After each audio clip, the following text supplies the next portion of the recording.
আসসালামু আলাইকুম। তোমরা আমাদেরকে অনেকে জিজ্ঞাসা করো যে ভাইয়া ছবিতে কি ইমপ্রুভমেন্ট দিয়ে পরীক্ষা দেওয়া যাবে বা সেকেন্ড টাইম আর হয়ে কি আমি পরীক্ষা দিতে পারবো কিনা। পারবা, বাট দুঃখজনক একটা খবর রয়েছে, সেটা হলো যে নেগেটিভ মার্ক কেটে নেওয়া হয়। এটাই আর কি ব্যাপার। বর্তমানে শুধু একমাত্র চট্টগ্রাম বিশ্ববিদ্যালয়তে এরকম নেগেটিভ মার্ক কেটে নেওয়া হচ্ছে, আর সায়েন্সের মেডিকেলের এদিকে কেটে নেওয়া হয়। তো আমরা এটা একটু দেখবো, চলো, যে এখানে কারা কারা পরীক্ষা দিতে পারবে, কারা কারা পরীক্ষা দিতে পারবে। সেকেন্ড টাইমার রয়েছে 26 সাদা সেশনের জন্য। এইচএসসি যারা 26 এবং এইচএসসি যারা 26, আচ্ছা আমি একটু পেনটা নিয়ে নিই, ওয়েট।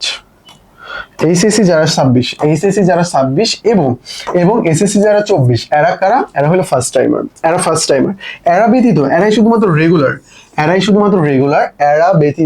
এরা ব্যতীত এখানে যেই পরীক্ষা দিক না কেন, মানে যেই দিতে পারবে আর কি, তারই 3 মার্ক কেটে নেওয়া হবে। এখন যদি তুমি এসএসসি 24 হও, সরি এসএসসি 23 হও, 3 যদি হও, আবার যদি এইচএসসি 26 হও, তুমি এখন মনে করতে পারো আমি তো ফার্স্ট টাইমার না। তুমি ফার্স্ট টাইমার না, তুমি জাস্ট এইচএসসি অনুযায়ী ফার্স্ট টাইমার হচ্ছে। বাট তাদের সত্য কি? তাদের সত্য ফার্স্ট টাইমার হওয়ার জন্য তোমাকে অবশ্যই এসএসসি 24 হইতে হবে, এইচএসসি 26 হইতে হবে।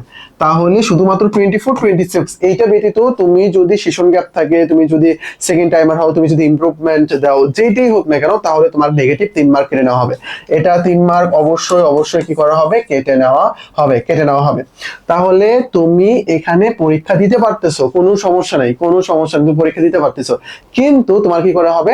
3 মার্ক কেটে নেওয়া হবে। আর তুমি যদি ফার্স্ট টাইমার হও, তাহলে তো কোনো টেনশনই এখানে করতে হচ্ছে না। তুমি যদি সেকেন্ড টাইমার হও, তুমি যদি ইমপ্রুভমেন্ট পরীক্ষার্থী হয়ে থাকো, তোমার যদি সেশন গ্যাপ থাকে, সব যদি হয়, তাহলে তোমার কি করা হবে? নেগেটিভ 3 মার্ক কেটে নেওয়া হবে।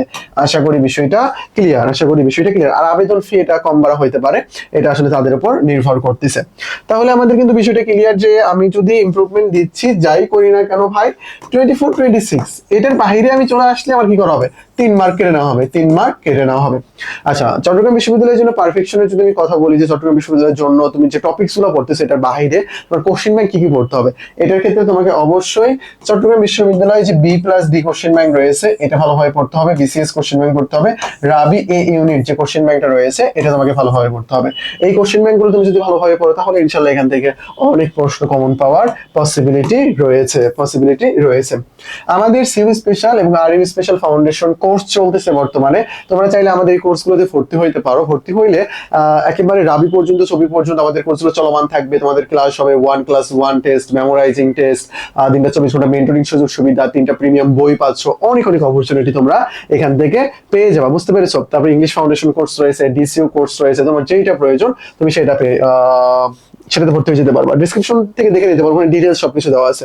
এই যে আমাদের জিকে আলটিমেট সাজেশন বইটা এখন রকমারিতে অ্যাভেলেবল, তোমরা চাইলে রকমারি থেকে বইটা কালেক্ট করে নিতে পারো। অ্যাডমিশন সংক্রান্ত যে কোনো প্রবলেমে এই নাম্বারে নক দেবো, আমরা সলভ করে দেবো। যে ভাই আমার সেশন গ্যাপ আছে, ফার্স্ট টাইমার, সেকেন্ড টাইমার, কি প্রবলেম তোমার, আমরা সবগুলো সলভ করে দেবো। এমনকি পড়তে যেয়ে যদি কোনো জায়গায় প্রবলেম হয়, সেটা যদি আমাদেরকে নক দাও, আমাদের মেন্টররা ওইটা তোমাকে সলভ করে দেবে।